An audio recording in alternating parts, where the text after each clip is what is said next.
In today's lecture, we are going to discuss an increasingly important topic in diabetes, classification and etiologic evaluation of diabetes mellitus.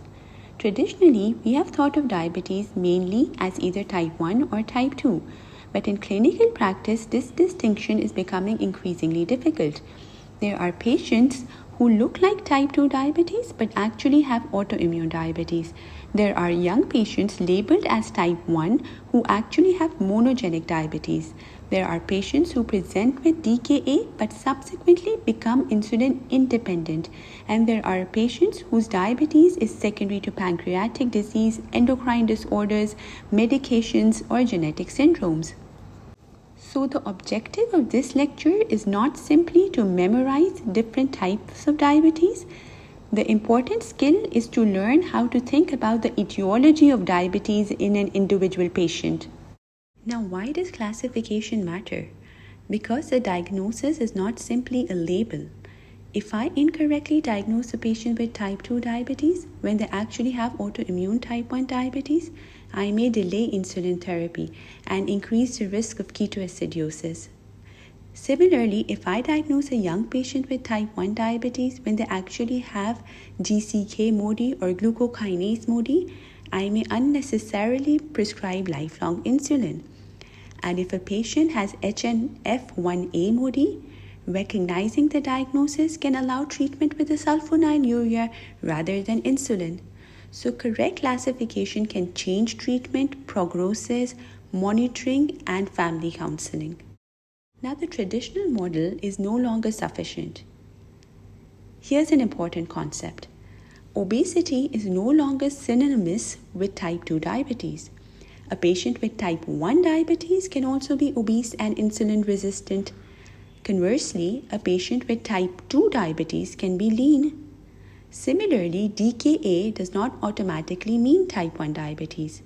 Patients with ketosis-prone diabetes can present with DKA and later become insulin independent. And a patient with long-standing type 2 diabetes may eventually require insulin. Therefore, neither obesity, DKA, nor insulin requirement should be used in isolation to classify diabetes. The new classification of diabetes is based on its pathophysiology. So the key diagnostic mindset is, when you see a newly diagnosed patient with diabetes, don't immediately ask, is this type 1 or type 2? Instead, ask, what is the underlying pathophysiology? At the initial diagnosis, 4 things are particularly important: age, BMI, clinical presentation, and family history. I would also specifically ask about autoimmune diseases in the patient and family. For example, a young patient with diabetes who also has autoimmune thyroid disease should make you more suspicious of autoimmune diabetes. Similarly, a young patient with diabetes affecting 3 successive generations of a family should immediately raise the possibility of monogenic diabetes. Now, there are several physical and historical clues that can point us toward unusual forms of diabetes. Diabetes plus deafness should make you think of MID, maternally inherited diabetes and deafness, or maybe Wolfram syndrome. Severe insulin resistance in someone who is not obese should make you think about an insulin receptor defect or lipodystrophy. Muscle stiffness and spasms may point towards stiff person syndrome. Diabetes with renal cysts is a very important clue for HNF1B related diabetes. Features of cortisol excess or growth hormone excess should prompt evaluation for Cushing syndrome or acromegaly. And severe leanness in a chronically undernourished patient raises the possibility of malnutrition associated or type 5 diabetes. Now let's talk about age. Age becomes a very useful clue.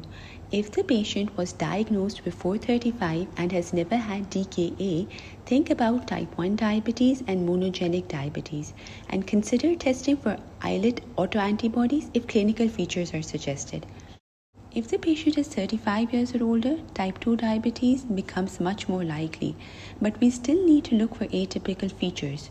Remember, age is not a diagnostic cutoff. Now, for example, consider a 45-year-old patient. Would you automatically call this type 2 diabetes? Not necessarily. If the patient is lean, has an other autoimmune disease, has significant weight loss, or severe osmotic symptoms like polyuria and polydipsia, presents with severe hyperglycemia with poor response to non-insulin therapy, or progresses rapidly to insulin dependence within a few years of diagnosis, I would consider islet autoantibody testing. This is where LADA comes into the differential. Now let's talk about DKA. If a patient has a classic phenotype of type 1 diabetes, for example, lean, young patient who presents with DKA, diagnosis of type 1 diabetes is justified.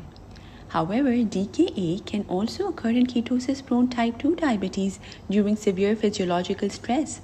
Therefore, DKA is a major clue towards insulin deficiency, but it doesn't always tell us the underlying etiology. When the etiology is uncertain, islet autoantibodies are among our most useful investigations. The main antibodies are GAT65, glutamic acid decarboxylase antibodies, IA2, insulinoma-associated antigen 2 antibodies, ZNT8, zinc transporter 8 antibodies, and insulin autoantibodies. An important point is that insulin autoantibodies should not be measured for diagnostic purposes after the patient has already received exogenous insulin because insulin exposures can generate anti-insulin antibodies. Now let's talk about interpreting the autoantibody results. If one or more appropriate islet autoantibodies are positive, this generally supports autoimmune type 1 diabetes, but the clinical context still matters. An adult who has positive GAD antibodies but has maintained insulin secretion for several years may have LADA, and an adult who presents with DKA has positive antibodies but later becomes insulin independent may represent what we call antibody positive beta cell preserved ketosis prone diabetes. In addition, negative antibodies do not exclude type 1 diabetes. So the antibody result is part of the classification, it's not the entire classification. Now what if all the autoantibodies are negative? Let's discuss 4 situations. A young patient with antibody negative diabetes and without typical clinical features of reduced beta cell reserve or insulin dependence should make you think about monogenic diabetes. Young patients with typical clinical phenotype of type 1 diabetes with very low C-peptide levels and rapid insulin dependence have antibody negative or idiopathic type 1 diabetes, sometimes also called type 1b diabetes. Now, an older patient with DKA and negative antibodies should make you consider antibody negative ketosis prone diabetes. And an older patient without DKA and with a classic type 2 phenotype and the antibodies are also negative is most likely to have type 2 diabetes. Now let's talk about C-peptide. C-peptide is released when endogenous proinsulin is cleaved into insulin and C-peptide. Therefore, it provides us an estimate of endogenous insulin secretion. It is particularly helpful when you're uncertain whether a patient still has a meaningful beta cell reserve or not. In patients on insulin, C-peptide levels should be checked before the morning dose. A very low C-peptide level supports insulin deficiency. But remember that C-peptide must be interpreted in context. A low C-peptide during hypoglycemia is not the same as a low C-peptide during hyperglycemia because during hypoglycemia, C-peptide may be physiologically low. In addition, renal dysfunction can cause it to be falsely high as C-peptide is partly cleaved by the kidneys. Now let's discuss some important features of some of the important types of diabetes. Type 2 diabetes remains by far the commonest form of diabetes. It is characterized by varying degrees of insulin resistance and relative insulin deficiency. Obesity is a major driver at the population level. However, remember that type 2 diabetes is genetically complex and polygenic, and as beta cell dysfunction progresses with age or with time, patients can eventually become significantly insulin deficient. Type 1 diabetes results from destruction of pancreatic beta cells and therefore produces absolute or near absolute insulin deficiency in contrast to type 2, which was producing a relative insulin deficiency.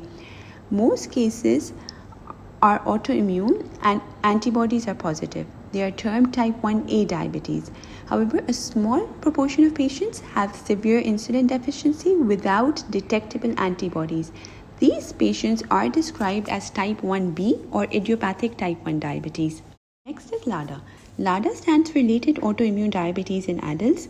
The typical patient is an adult who initially appears to have type 2 diabetes but has positive islet autoantibodies. They retain beta cell function initially and may not require insulin at diagnosis, but over months or years, beta cell function declines and insulin becomes necessary.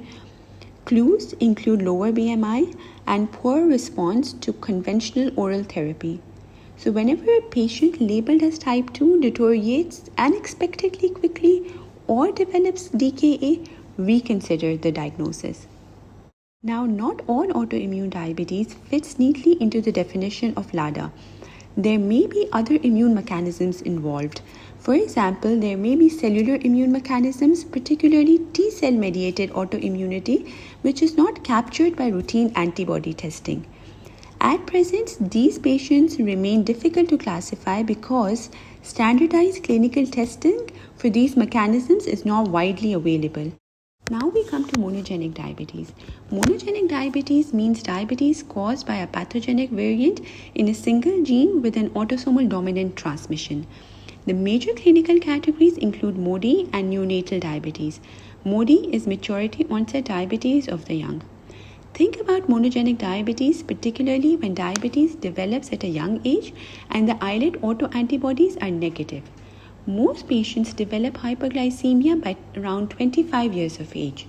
The strongest clue is a multi-generational family history. More than 3 generations or history in one parent and more than one other first-degree relative of that parent is consistent with monogenic diabetes. Whereas a simple family history of diabetes, for example, less than 3 generations, does not discriminate between monogenic and type 2 diabetes. But remember, absence of family history does not completely exclude monogenic diabetes because de novo variants can occur. A MODY risk calculator is a clinical prediction tool used to estimate the probability that a person with diabetes has monogenic diabetes. But the drawback is that this tool is more reliable for wide European population. If you strongly suspect monogenic diabetes, genetic testing can establish the diagnosis. Distinguishing monogenic diabetes from type 1 and type 2 diabetes is important because optimal treatment and risk of diabetes complications depends on the specific underlying genetic defect. Now, 3 genes are primarily tested: GCK, HNF1A, and HNF4A. Now, relatives of confirmed patients should only undergo genetic testing if diabetes has been confirmed. Now, there are 3 high-yield MODY genes. GCK is associated with mild, stable hyperglycemia. Patients do not develop severe hyperglycemia and may be managed with diet alone. HNF1A is characterized by marked sensitivity to sulfonylureas as compared to metformin. HN1B is a syndromic form of diabetes. So it's diabetes plus renal abnormalities. These patients may have renal cysts, renal dysplasia, hypomagnesemia, normal liver enzymes, or genital tract abnormalities. So if you see a young patient with diabetes and renal cysts, HNF1B should be high on your list. These patients have marked insulin deficiency and insulin is frequently required. Now we come to syndromic diabetes. This includes syndromes with defects in insulin action, for example, rare abnormalities in the insulin receptor due to a genetic defect or in the structure of insulin itself can cause impaired insulin signaling and diabetes. We have examples like maternally inherited diabetes and deafness or MID, which is associated with mitochondrial DNA abnormalities. These patients have diabetes plus sensorineural hearing loss. Then we have other syndromes like Wolfram syndrome, which is associated with diabetes insipidus, diabetes mellitus, optic atrophy, and deafness. These patients often develop insulin requiring diabetes at a young age. We have type 5 diabetes. It has been described particularly in resource-limited settings and is associated with chronic undernutrition and marked leanness. The patient may have severe insulin deficiency but no detectable islet autoantibodies. Pathophysiology is still incompletely understood, but the important clinical lesson here is that lean insulin deficient diabetes is not automatically autoimmune type 1 diabetes. Next is fulminant diabetes. This is characterized by extremely abrupt onset of hyperglycemia and DKA, often within approximately 1 week of symptoms. Despite severe hyperglycemia, HbA1c is surprisingly low because the disease has developed rapidly. C-peptide is profoundly reduced. This is associated with acute beta cell destruction, and patients require lifelong insulin therapy. Now let's consider drug and endocrine-induced diabetes. Always consider secondary causes of diabetes when evaluating a patient for diabetes. In drugs, glucocorticoids are an obvious example, but endocrine causes can also cause diabetes. For example, Cushing's syndrome produces cortisol excess, acromegaly produces growth hormone excess, pheochromocytoma produces catecholamine excess. Glucagonoma and somatostatinoma are rare but important causes. So if the patient's diabetes is accompanied by unusual endocrine features, don't simply label it as type 2 diabetes. Diabetes can also result from pancreatic disease. Think of chronic pancreatitis, pancreatic surgery, pancreatic cancer, and cystic fibrosis. This is sometimes called pancreatic or type 3C diabetes in clinical practice. An important distinction is that pancreatic diabetes can involve impairment of both beta cell and alpha cell function. Therefore, these patients may have a particularly significant risk of hypoglycemia because glucagon-mediated counterregulation can also be impaired. That was a discussion on the major types of diabetes. Now let's finish with a few cases. Case 1 is of a 22-year-old with diabetes, negative antibodies, and diabetes in the father and grandfather. What is your next step? Think monogenic diabetes and consider genetic testing. Case 2. A 42-year-old patient with BMI 23, weight loss, HbA1c of 10.5%, and poor response to metformin. Would you call this straightforward type 2 diabetes? No. Consider autoimmune diabetes or LADA in this patient and order islet autoantibodies. Case 3.